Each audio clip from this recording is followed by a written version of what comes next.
السلام علیکم دوستو، اللہ تعالیٰ فرماتے ہیں میرے بندو تم مجھ سے جیسا گمان رکھتے ہو میں ویسا ہی ہوں۔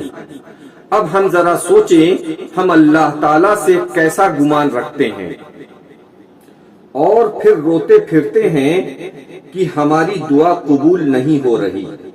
ہم اللہ کے رسول صلی اللہ علیہ وسلم کے بتائے راستے پر کیوں نہیں چلتے؟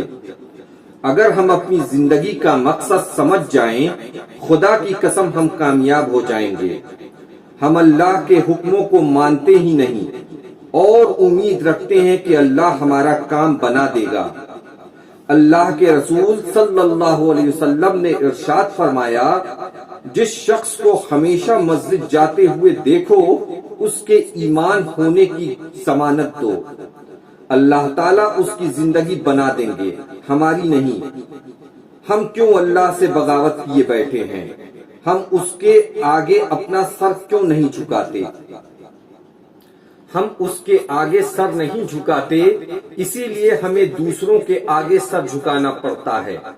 اگر ہم ٹھیک ہو جائیں اور اللہ سے اچھا گمان رکھیں، انشاءاللہ اللہ تعالی ہماری دنیا بھی بنا دیں گے اور آخرت بھی۔